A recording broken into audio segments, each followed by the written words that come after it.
I launch my manifesto pledges today as we count down from 100 days to the general election. I heard David Cameron on the radio this morning, and also I think Ed Miliband as well. So they're also launching their main campaigns today, it seems. It wasn't planned that way, it just seemed to happen, so it's quite a good date really, I think.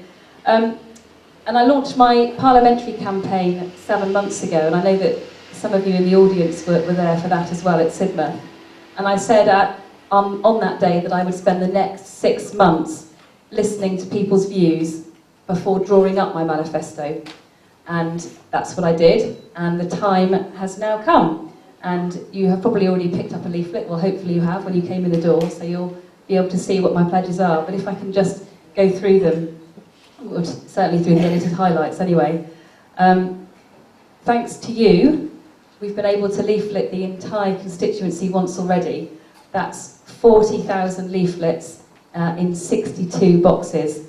And they took up a considerable amount of space in my dining room, and you'll see in a minute a photograph of me, hoping they weren't going to fall on my head back in December.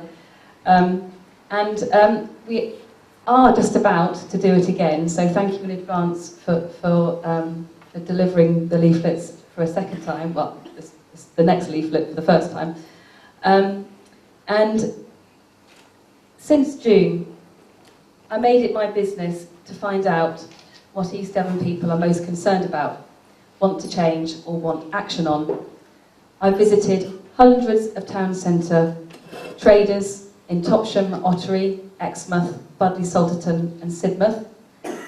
We've held street events in all the constituency towns and a variety of communities including Lympston, Exton, Wimpole, Whitbury, Newton Poppleford, Brooklis, Cranbrook, East Budleigh, and those visits will continue from next month until the election. And many of you were also among hundreds who contributed to a survey which I put together with the help of some others, which will remain open until election day as well. And your survey responses, my conversations at those events, and my experience on East Devon District Council and Devon County Council have enabled me to form my pledges to you. Firstly, so I wanted to tell you what I've learned from those conversations. So firstly, many town traders are struggling to keep their heads above water, even in apparently affluent areas like Topsham and Sidmouth. Many feel neglected by the government, which is preoccupied with big business. And the key issues for local town centre traders were the lack of car parking and the cost of car parking, and also business rates, which are crippling for many people, and in England are actually the highest of any European Union country. As East Devon's MP, I would be a champion for independent traders and small businesses and act for them on the issues that are of most importance to them. Locally run businesses are the lifeblood of our communities, and we must do all we can to support them. So what else did you tell me? Well, you told me that preserving and protecting the NHS is the most important issue for you, which I think is also the national picture as well. But in East Devon, our NHS is under threat, and quite serious threat. And our community hospitals are at risk. In Ottery St Mary, there's a threat to close all the beds and minor injuries unit. And also at Sidmouth, there's a threat to close the minor injuries unit. And of course, Budleigh Salterton Hospital lost all of its beds and its minor injuries unit a year or two ago. And we hear every day of the postponement of hundreds of operations and of casualty departments not being able to cope. In 5 years' time, it's predicted that the NHS in Devon will be over £400 million in deficit. And this is largely due to the government dropping the growth funding from around 6% to around inflation levels over the past few years. At the same time, in Devon in particular, demand has risen dramatically with a rising older population with more complex health needs. So these are desperate times for our public services, and the NHS in particular.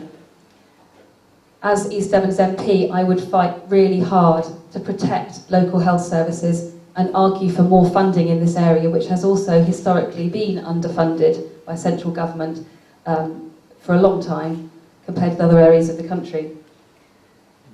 Almost as important to you as the NHS, you told me that you wanted our countryside here in East Devon protected from overdevelopment.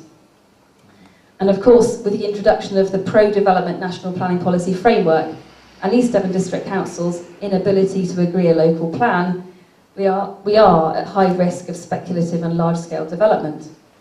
Since I launched my campaign last year, I've heard from one community after another, places that are under intolerable pressure from rapacious developers, wanting to build enough houses to grow villages by more than half, or in the case of Clyst St Mary, by more than 120%.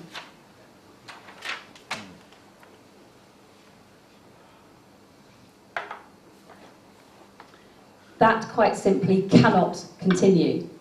Our infrastructure, such as our schools, our health service and our roads are creaking. But excessive and inappropriate development can only be fixed by considerable alterations to the National Planning Policy Framework. The importance of nature and wildlife are sadly undervalued by central government, despite many people caring very much about nature and biodiversity. I'm well aware of those local views on this through my work relating to the beavers and as the tree champion for the Woodland Trust in Devon. Human beings cannot exist without a successful natural world, and this would also be a priority area for me. Many of you are understandably angry and upset by the swinging cuts to public services by central government austerity measures. By 2017, something like 40% of council budgets will have disappeared. This year alone, Devon County Council cuts £50 million from its budgets, and around 30 million is set to be lost next year. And this is on top already of £100 million of cuts in the last few years. There have been threats to enclosures of youth centres, libraries, care homes, day centres, children's homes, minor injuries units and hospital inpatient beds.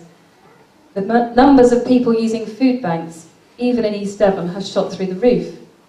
Across the UK, there are now some 500 food banks helping about 1 million people during the year. This year, we'll see many lollipop patrols and bus routes gone, among a whole raft of other cuts, including some to highways budgets. Some key roads will no longer be gritted next winter, which will cause more accidents and a higher demand on the accident emergency department at Wanford Hospital. Soon, the House of Commons will vote on how much funding is granted to local authorities. We will see whether our current MP, yet again, votes in favour of the monumental cuts meted out to local authorities. I hope he doesn't. The government is prioritising dubious schemes like High Speed Rail 2, yet the Exmouth to Exeter line is crying out for investment. £70 million has been wasted setting up the pointless system of police and crime commissioners. The turnout was just 13% for those elections. That's £14 per voter. It has spent £3 billion of our money on yet another confusing and totally misguided reorganisation of the NHS. Just a year or two later, the NHS is in a huge financial hole and the government pleads poverty. There have been tax breaks to big businesses. These things are costing us billions of pounds, while local people, many of whom have busy lives and jobs and children to look after, are struggling to prop up our social and community structures. Around 100 FTSE company bosses were paid an average of £4.3 million last year, while the UK average income was around £26,000. The cynical phrase, "we are all in it together," has never had such a hollow ring. As the Green Party has said, surely politics should be for the benefit of us all, not just those who shout the loudest or have the deepest pockets. We have the 5th largest economy in the world, It is shocking to me that some people in this country have to choose between food and heat. I picked up widespread anger about East Devon District Council and its arrogant bulldozer attitude to local people's views. Consultation to them seems meaningless. East Devon District Council will go its own way, even if it means harming people's livelihoods, as in the case of the plans to redevelop Exmouth seafront. Because the council and our MP are members of the same political club, challenges to either are few and far between. This damages democracy, the credibility of local government and parliamentary representatives. The East Devon Uprising, as I call it, and the formation of a large number of campaign groups, and also the East Devon Alliance, which covers them all, should have sounded alarm bells to both our MP and our local council, but they appear to be deaf and blind to the threat that this local public fury poses. As East Devon's MP, I would provide a healthy challenge to East Devon District Council and Devon County Council, and would speak out publicly against their plans if that was the right thing to do. And in these times of austerity, I would continue to condemn the unnecessary spending, such as thousands, on challenging decisions of the Information Commissioner, as East Devon District Council has done during its unpopular office relocation project. In addition to East Devon District Council's Overview and Scrutiny Committee, which has proved time and time again that it is toothless and biddable, despite our best efforts, I would push for people's scrutiny panels so that local people have a chance to formally examine issues of public interest. Sadly, our young people are forgotten about by many politicians. Policy tends to be written for older people, but people under 25 are interested in politics. They just tend to be more issues driven and less interested in party politics. It's really important that elected representatives make an effort to listen to our young people. Yeah. And if I were elected, I would make sure I would listen to those voices, as well as backing the campaign to reduce the voting age to 16, which many young people have told me they support. People of 16 can get married, join the armed forces and pay taxes, so why should they not have the vote? Youth unemployment rose by 30,000 to 764,000 in the 3 months to last November. Young people should be represented. Many people have asked me what an independent MP can achieve. Well, an independent MP has all the rights of any other backbench MP. They can table questions on matters of importance to constituents, take part in debates that are of importance to East Devon residents, initiate debates to further the interests of their constituents. As I do as a councillor already, I would work with others who have the same interests as I do to get constituency issues heard. I would have more time to represent East Devon's views, precisely because I am an independent and not interested in climbing the ministerial career ladder. Without a party whip to tell me what to do and how to vote, I would be free to speak out and act on behalf of my constituents. Contrary to what some people mistakenly believe, an independent has far more scope to effectively represent their constituents than a party politician.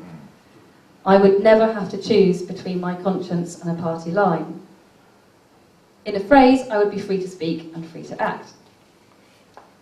Perhaps I should add that I have not accepted any donations from big business, and nor would I. I sincerely thank those who have so kindly donated funds to my campaign. I could not have achieved all so far in my campaign without those funds. And thank you so much for your enthusiastic role so far and for the works you're about to do in the coming weeks. Make no mistake, I have every intention of getting elected.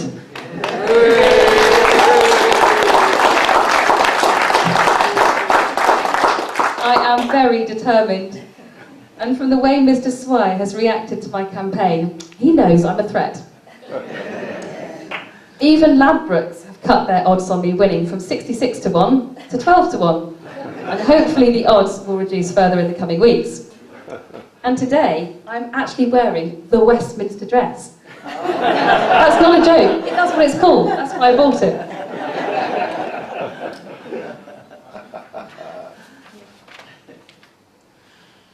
People all over the constituency have told me that they are fed up with the main political parties. Voters are looking for something else, something different, and someone they can trust to fight for them. From that feedback, it's clear to me that I am the main contender for the East Devon parliamentary seat.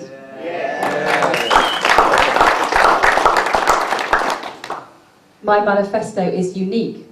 It's driven by what you have told me is important to you. If elected, I would work hard to achieve my manifesto pledges that I have made to you. And I would be a free-thinking, free-acting MP who puts you first.